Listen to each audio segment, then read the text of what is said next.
Hello guys, welcome back to the channel Ajay Sharma law. और आज की इस वीडियो में हम बात करने वाले हैं हिंदू मैरिज एक्ट 1955 के सेक्शन 2 के बारे में, जो कि हमारा डील करता है एप्लीकेशन ऑफ दिस एक्ट। मतलब कि ये जो एक्ट है वो किस किस पर जो है अप्लाई होगा और किन किन पर यानी जो है वो लागू होगा, वही सेक्शन में हमारा बताया गया है। तो आइए इसको बेयर एक्ट के थ्रू बिल्कुल ईजी वे में समझेंगे हम। तो सबसे पहले जो सेक्शन 2 है हमारा, उसमें बताया गया है कि application of this act applies to any person who is a Hindu by religion in any of its form or developments. अगर कोई पर्सन रिलीजन से हिंदू है, चाहे वो हिंदू धर्म के किसी फॉर्म या डेवलपमेंट को फॉलो करता हो, उस पर जो एक्ट है वो अप्लाई होगा। इसमें specifically including a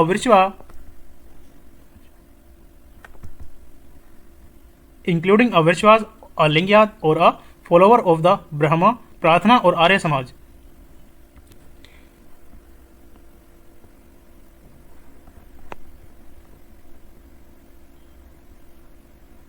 B to any person who is a Buddhist, Jain or Sikh by religion.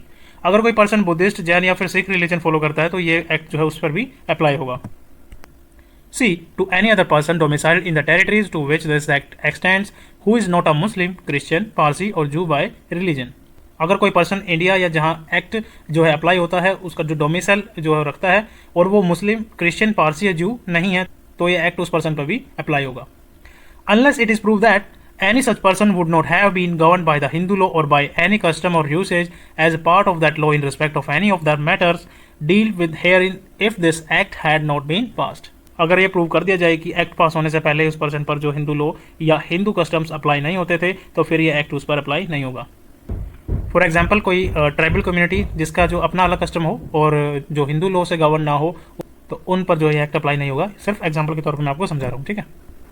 तो आइए इसकी एक्सप्लेनेशन हम देख लेते हैं जो हमारे बैरेक्ट में दी गई है। The following persons are Hindus, Buddhists, Jains or Sikh by religion as the case में भी। यानी यहाँ बताए गए लोग लॉ के अकॉर्डिंग जो हिंदू, बुद्धिस्ट, जैन, सिख वो माने जाएंगे। A any children legitimate or illegitimate both of whose parents are Hindus, Buddhist, Jain or Sikhs by religion. अगर कोई चाइल्ड लेजिटिमेट या इलेजिटिमेट चाइल्ड हो और जो है उसके बाद दोनों पेरेंट्स हिंदू, बुद्धिस्ट, जैन या फिर सिख हो, तो वो जो चाइल्ड है वो भी वही रिलीजन का माना जाएगा। B any child legitimate or illegitimate one of whose parents is Hindu, Buddhist, Jain or Sikh by religion and who is brought up as a member of the tribe, community, group or family to which such parent belongs or belonged. अगर कोई child जिसका सिर्फ एक parent Hindu, Buddhist या फिर जैन या फिर सिख हो और उस चाइल्ड की जो अपब्रिंगिंग है उसी पेरेंट्स के ट्राइब यानी कम्युनिटी या फिर ग्रुप या फिर फैमिली के अकॉर्डिंग हुई हो, तो लॉ के अकॉर्डिंग से वो चाइल्ड भी उसी जो रिलीजन का माना जाएगा। यानी जो अपब्रिंगिंग्स है यानी जो परवरिश है वो सबसे इंपॉर्टेंट यहाँ पे फैक्टर है। C any person who is a convert or reconvert to the Hindu, Buddhist, Jain or Sikh religion. अगर कोई पर्सन कन्वर्ट हुआ हो दूसरे रिलीजन से आकर, या रिकन्वर्ट हुआ हो, पहले हिंदू था फिर दूसरे रिलीजन में गया और फिर वापस से आ गया और वो हिंदू, बुद्धिस्ट, सिख, जैन या फिर रिलीजन में आया हो, तो उस पर भी जो एक्ट वो अप्लाई होगा, हिंदू मैरिज एक्ट 1955। और सबसेक्शन 2 में हमारे बताया गया है, notwithstanding anything content in the subsection 1, nothing content in this act shall apply to the member of any scheduled tribe within the meaning of clause 25 of article 366 of the Indian constitution unless the central government by notification in the official gazette. मतलब subsection 1 में कुछ भी लिखा हो, यह act schedule tribe पर automatically apply नहीं होगा। शेड्यूल ट्राइब का मतलब जो हमारे इंडियन कॉन्स्टिट्यूशन में आर्टिकल 366 का जो क्लोज 25 है उसके अकॉर्डिंग एक्ट तभी अप्लाई होगा जब सेंट्रल गवर्नमेंट ऑफिशियल गैजेट में नोटिफिकेशन इशू करे, और ये यानी जो विदाउट नोटिफिकेशन है वो एक्ट अप्लाई नहीं होगा।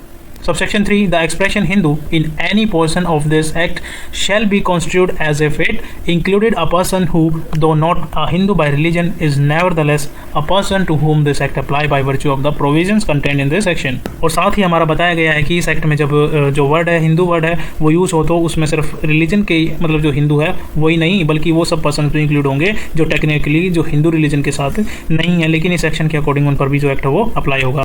यानी हिंदू के अंदर वो सब भी इंक्लूड किए जाएंगे जो Hindu, Buddhist, Jain or Sikh religion को फॉलो करते हैं। यानी एक्ट में हिंदू वर्ड को जो है ब्रॉड सेंस में इंटरप्रेट किया गया है यहाँ पे।